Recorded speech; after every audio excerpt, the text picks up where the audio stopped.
المكتب التعاوني للدعوة والإرشاد وتوعية الجاليات بمحافظة بدر.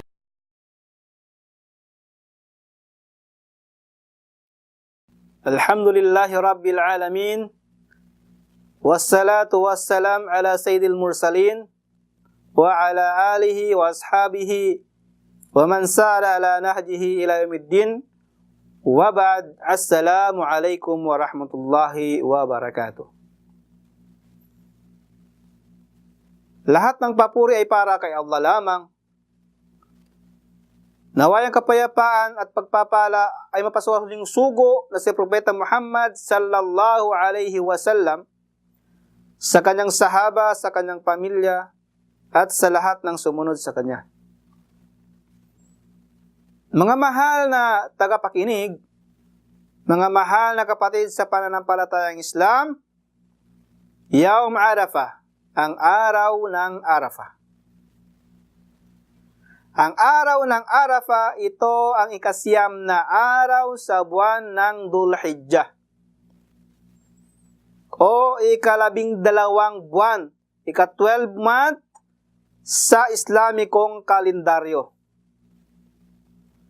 na kung saan sa buwan na ito matatagpuan na napakaraming mga kabutihan.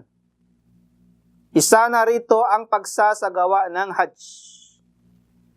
Napakaraming mga kabutihan sa buwan ng Hajj na kung tutuusin natin, napakalaking gantimpala ang naghihintay sa kung sino man ang gumawa nito.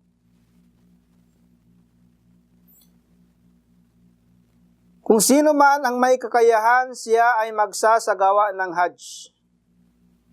Ating tatalakayin ngayon ang pag-aayuno sa araw ng Arafah,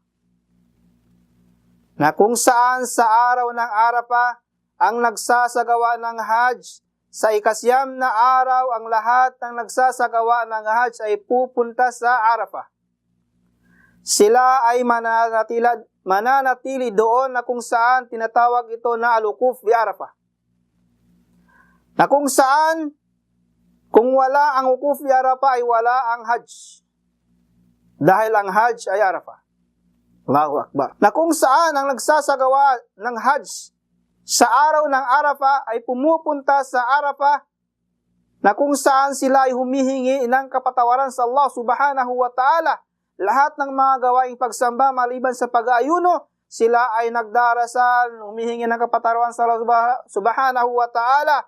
Sila ay manalangin, sila ay nagtasbih, sila ay sumamo sa Allah subhanahu wa ta'ala, sila ay nagsusujud, sila ay nagbabasa ng Quran, sila ay nakikinig ng khutbah, sila ay nagnasasiha, sila ay nagsasadaka. Lahat ng gawain ng pagsamba na kung saan ang gantimpala niya ay napakalaki, mga kapatid sa pananampalatayang Islam. At sa araw na ito, sa Yaum Arafah, sa araw ng Arafah, para sa hindi nag-Hajj, sila ay tinatagubili ng Allah subhanahu wa ta'ala ng Islam. Sunnah para sa kanila ang mag-ayuno sa araw na yaon.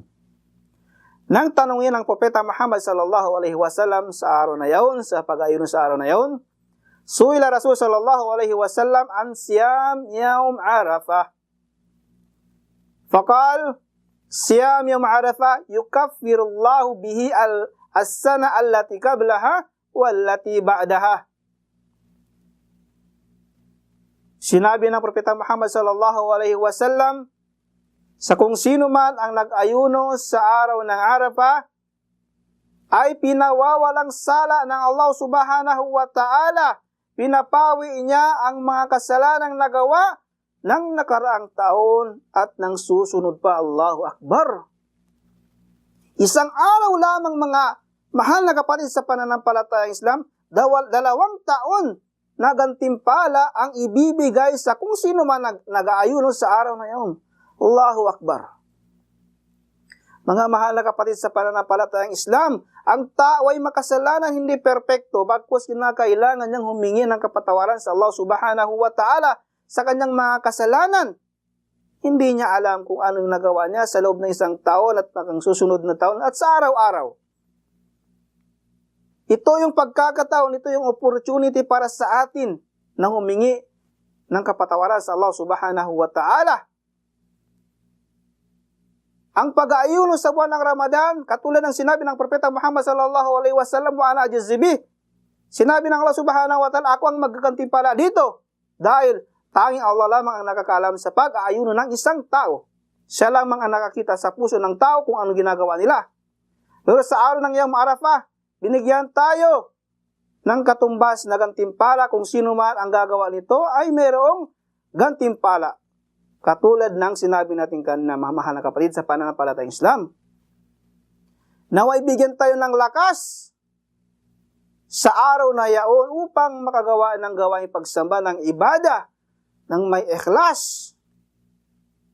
Naway tanggapin ang ating mga kapatawaran sa lahat ng ating mga gawain.